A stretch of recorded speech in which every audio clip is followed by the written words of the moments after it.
नमस्कार दोस्तों, मैं फिर हाजिर हूँ। चलिए मैं आपको ले चलती हूँ मेरे ख्वाबों के शहर में, जहाँ थोड़ी हकीकत है, थोड़े फसाने हैं। तो शुरू करते हैं नई कहानी। दोस्तों, मेरी इस नई कहानी का मेन कैरेक्टर पलाश है। सारी कहानी उसी के इर्द गिर्द घूमती है। तो चलिए शुरू करते हैं कहानी। माँ, पलाश अंकल का फोन है, विनया ने जोर से आवाज दी। पलाश का इतने सालों बाद फोन? सोचते हुए मैंने विनया से मोबाइल लिया और ड्राइंग रूम की तरफ बढ़ गई। हेलो, हाय डियर, कैसी हो? पलाश की प्यारी सी वही सालों पुरानी आवाज सुनाई दी। आप बिल्कुल भी नहीं बदले पलाश, मैंने कहा। क्यों, मुझे बदल जाना चाहिए था? पलाश शरारत से बोले। नहीं, मेरा ये आशय नहीं था। मेरे कहने का मतलब है, आप आज भी वही पलाश लग रहे हो, मस्त मौला, खुशदिल, बेफिक्र। मैंने कहा, सही पहचाना, मैं आज भी सिर्फ आपके लिए वही पलाश हूँ। आपको हमारा फ़ोन नंबर कहाँ से मिला? आप इतने सालों से कहाँ थे? मधु कैसी है? मैंने पूछा। अरे, एक एक करके सवाल करो। इतने सारे सवालों का जवाब एक साथ कैसे दूंगा? मुझे छेड़ते हुए पलाश बोले। मैं इतने सालों में कुछ समय तक दिल्ली रहा, फिर 2 साल से अमेरिका में था। तपन अमेरिका में जॉब कर रहा है, उसी की गृहस्थी जमा रहा था। अब वो और उसकी पत्नी अच्छे से सेटल हो गए हैं। और आपका फ़ोन नंबर मुझे आपकी बड़ी बिटिया विजया से मिला, जो मुझे दिल्ली एयरपोर्ट पर मिली थी। उसी ने आप लोगों के बारे में बताया। आपका तीसरा प्रश्न, मधु अब इस दुनिया में नहीं है, उसे गुजरे हुए 6 साल हो गए, पलाश बोली। अरे, मुझे पता नहीं था, मैंने कहा। कोई बात नहीं, आपको ये सब तो बताना ही था, पलाश गंभीर होकर बोले। आप सुनो, वैसे आपके बारे में विजया ने सब कुछ बता दिया था, पलाश बोले। चलिए ये सब बातें बाद में करेंगे, ये बताइए यहाँ कब आ रहे हैं? मैंने पूछा। मैं तो इसी शहर में हूँ, मैं अपने एक दोस्त के यहाँ ठहरा हूँ। उसके यहाँ रुककर अपने लिए मकान देख रहा हूँ, वो भी आपकी कॉलोनी में। मैं अब यहीं शिफ्ट होना चाहता हूँ।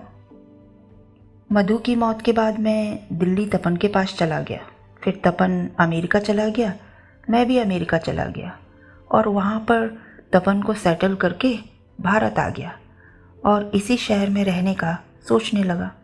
बस फिर क्या था, तपन को अपना प्रोग्राम बताया और दिल्ली आ गया। वहीं दिल्ली एयरपोर्ट पर विजया से मुलाकात हुई। विजया ने बताया कि माँ और विनया इसी शहर में रह रहे हैं। अच्छा, अब मैं फ़ोन रखता हूँ, जब हम मिलेंगे ढेर सारी बातें करेंगे। मोबाइल बंद करके मैंने विनया से कहा, बेटा मैं अपने कमरे में जा रही हूँ, तुम किचन समेट देना। ठीक है माँ, आप आराम करो।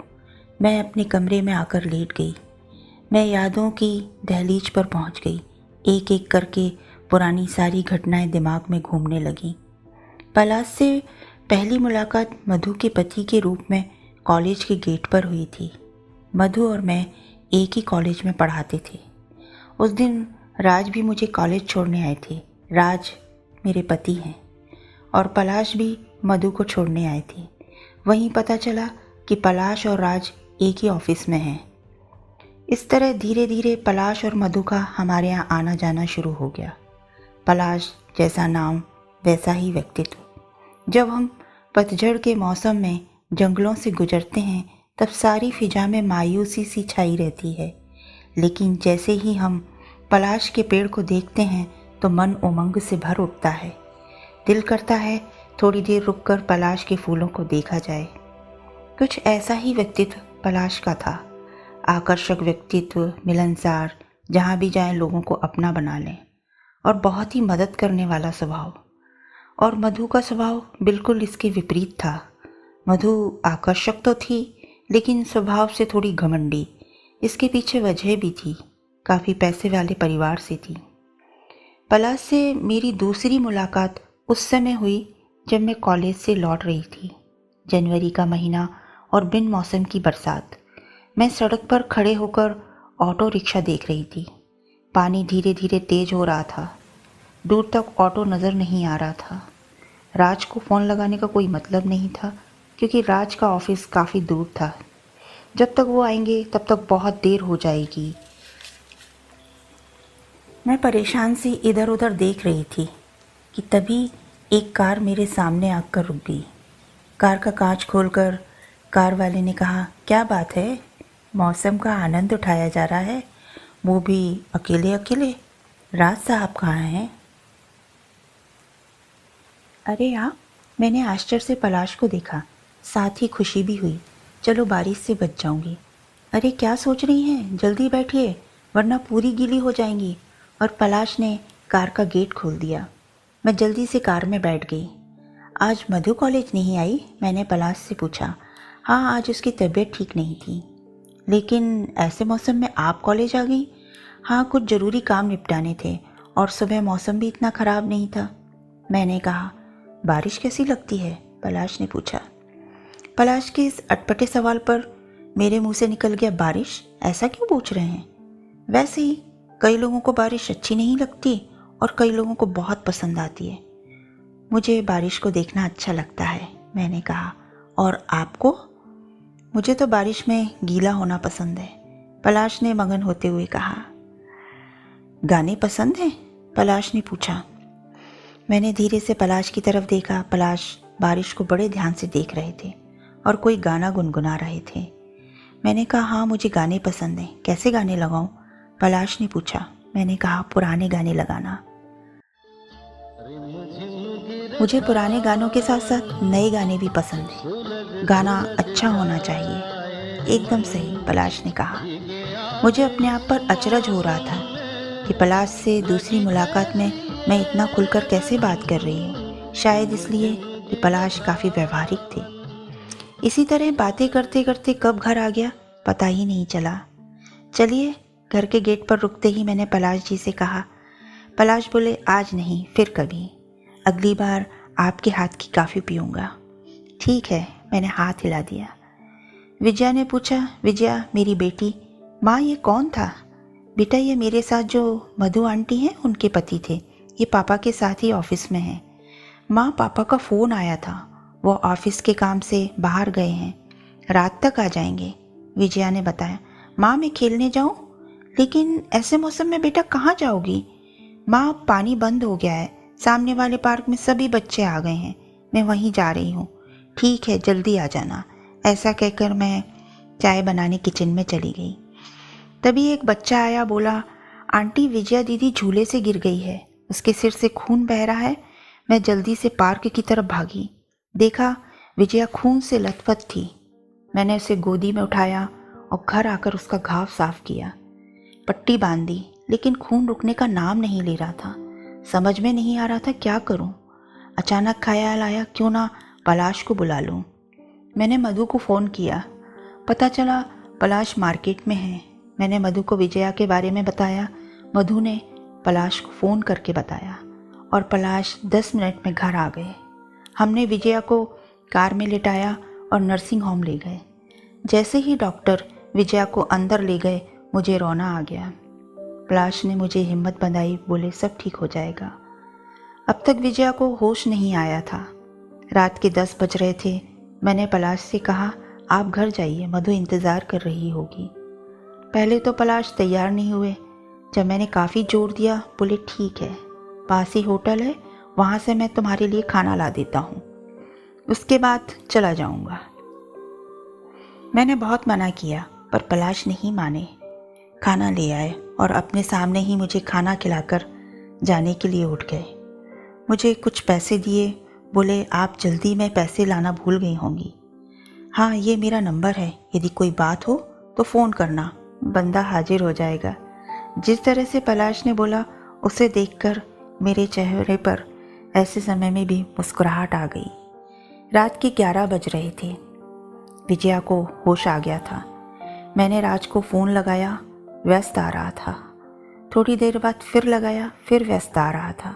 मुझे खीज आने लगी, पता नहीं राज इतनी लंबी बात किससे कर रहे हैं। एक बार फिर कोशिश करती हूँ, फिर व्यस्त।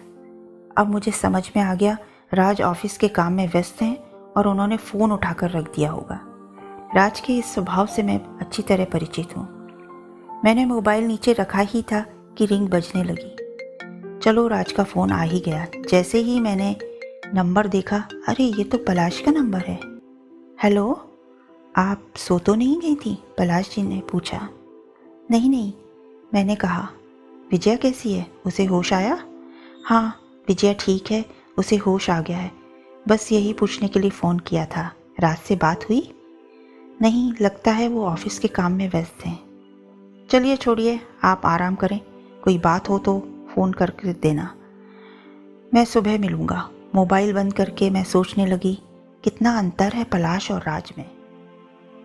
सुबह दरवाज़ा खुलने से मेरी नींद खुल गई। देखा सामने पलाश चाय और नाश्ता लेकर खड़े थे। अरे आप क्यों परेशान हुए? जी हाँ, मैं तो बहुत परेशान हो गया। देखिए कितना थक गया हूँ यहाँ तक आने में, है ना? नहीं नहीं, मेरा ये मतलब नहीं था। फालतू की औपचारिकता छोड़िए और गर्मा गर्म चाय पीजिए। और हाँ, मेरे परेशान होने से आप इतना परेशान हैं तो विजया के ठीक होने पर अच्छा सा डिनर करा देना। पलाश आंख दबाकर मुस्कुरा दिए। जब से पलाश ने विजया के समय मदद की थी, तभी से पलाश और मधु हम लोगों के करीब आने लगे थे। राज भी पलाश को समझने लगे थे। धीरे धीरे हमारी पलाश से गहरी दोस्ती होती चली गई। एक दिन यूनिवर्सिटी के काम से मुझे शहर जाना था। यूनिवर्सिटी का काम निपटाते निपटाते शाम हो गई। मुझे अब निकल लेना चाहिए, मैंने मन में सोचा। मैं यूनिवर्सिटी के गेट पर आकर खड़ी हो गई और ऑटो का रास्ता देखने लगी। मौसम भी काफ़ी ख़राब हो रहा था। लगता है काफ़ी तेज़ बारिश आएगी, मैंने अपने आप से कहा। तभी एक कार सामने आकर रुक गई। कांच नीचा हुआ तो देखा पलाश कार में थी।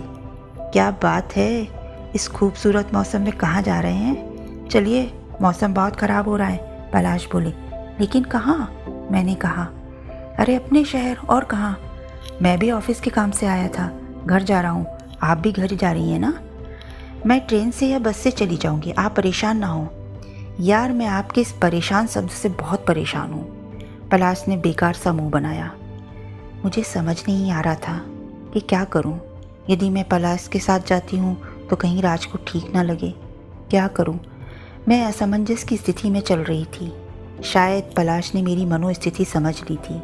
घबराइए नहीं, मुझे राज ने ही बोला था कि आप यूनिवर्सिटी आई हुई हैं। लौटते मैं साथ लेता हूँ। अब चलें, पलाश ने मुस्कुराते हुए कहा। मैं झेंपती हुई कार में बैठ गई। पानी धीरे धीरे तेज होता जा रहा था। पलाश अपनी उसी मस्तमौला अंदाज में आ गए। उनकी उंगलियां स्टीयरिंग पर थिरकने लगी। गाने सुनेंगी? पलाश ने पूछा। मैंने हाँ में सिर हिला दिया। मैं बाहर पानी को देखने लगी। समझ नहीं आ रहा था क्या बात करूं। चाय पिएंगी? पलाश ने पूछा। चाय? और यहाँ? मैंने आसपास देखा। हाँ, ये सामने जो टपरा यानी टीन शेड की वो छोटी सी दुकान दिख रही है ना, ये बहुत अच्छी चाय बनाता है। मैं मना करती इससे पहले ही पलाश कार से उतरकर उस टपरे में जाकर बैठ गए और मुझे इशारे से टपरे में आने के लिए कहा। ना चाहते हुए भी मुझे कार से उतरना पड़ा। मैं भी पलाश के बगल में बेंच पर बैठ गई। चाय वाकई अच्छी थी। पूरे रास्ते मैं और पलाश खामोश रहे। ये खामोशी बड़ी अच्छी लग रही थी। इस खामोशी में कब घर आ गया पता ही नहीं चला। लीजिए, आपका घर आ गया, पलाश ने कहा। अंदर नहीं आएंगे? मैंने पूछा। फिर कभी, पलाश ने कहा। ठीक है। मैं पलाश को बाय करके अंदर आ गई। ड्राइंग रूम में सामने राज बैठे हुए थे।